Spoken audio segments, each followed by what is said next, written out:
Donc cette partie publication, comment, qu'est-ce qui t'a motivé à faire ça par toi-même, la campagne de financement participatif, tout ça?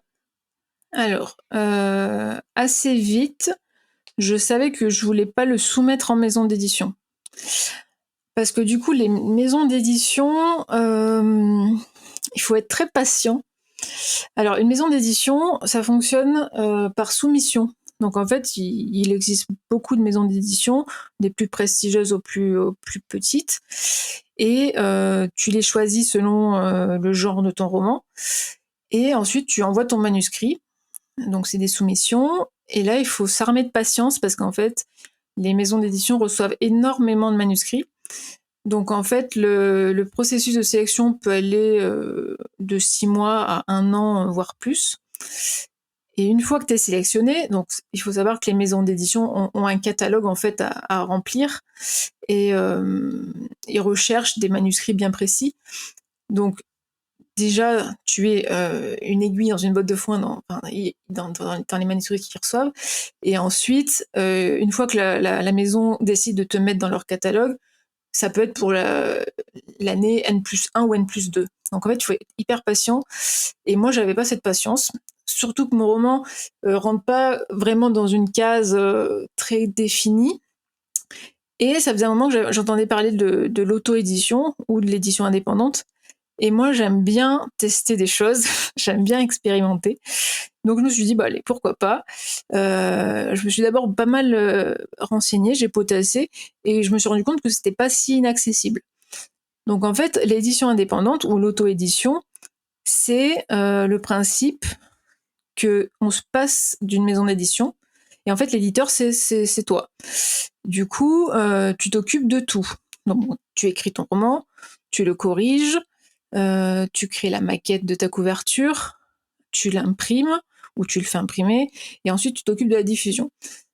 Donc soit tu t'occupes de tout seul, soit tu t'entoures d'une équipe, ce qui est fortement recommandé, pour faire toutes ces tâches.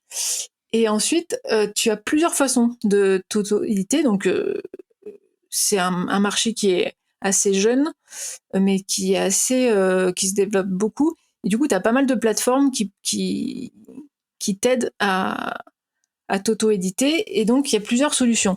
Moi, celle que j'ai choisie, c'était d'imprimer moi-même, enfin de faire imprimer via un imprimeur un stock de romans pour les avoir en physique, et pouvoir les vendre en direct, pouvoir les déposer en librairie, pouvoir faire des salons avec, et en parallèle passer sur la plateforme d'Amazon qui permet de mettre ton e-book.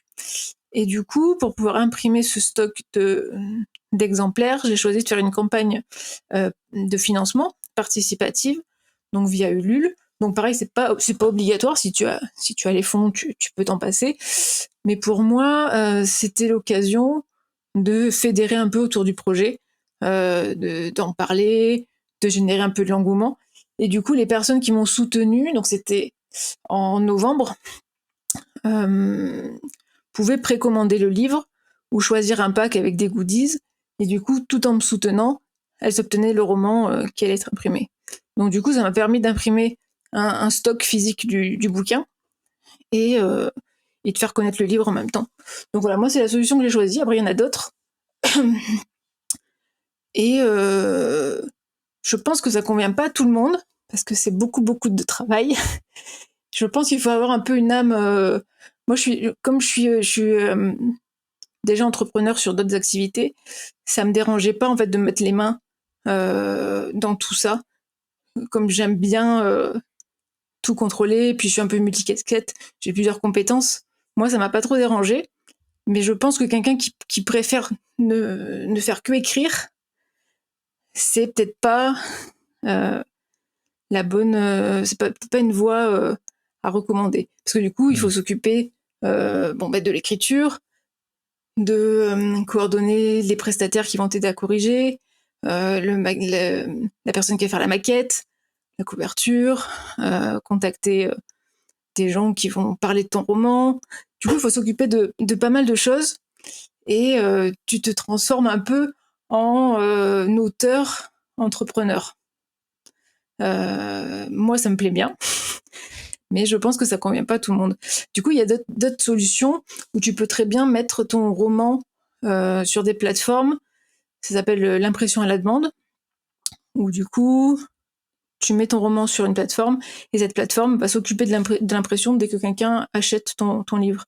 D'accord. Après, tu n'as plus qu'à vendre ton roman, enfin te vendre, ce qui est encore un gros morceau quand tu passes par l'auto-édition, je trouve. Ouais. Donc c'est pour ça que je dis ça peut ne pas convenir à tout le monde. Oui, non, mais Mais j'entends bien. c'est une alternative intéressante. Enfin moi je trouve intéressante à la maison d'édition qui a longtemps eu le prestige de dire je suis publié en maison d'édition, mais de plus en plus il y a des avantages à passer par l'auto-édition, notamment sur les droits d'auteur que tu récupères, qui sont supérieurs à ceux d'une maison d'édition, et puis le fait que tu as la main sur ton roman tout le temps, en fait. Tu perds pas tes droits, enfin... Donc voilà, il y a plusieurs avantages et inconvénients, ça se réfléchit, mais en tout cas, moi, je suis contente de l'avoir testé. Après, c'est beaucoup, beaucoup, beaucoup de travail, mais bon, voilà, ça fait partie du jeu, quoi.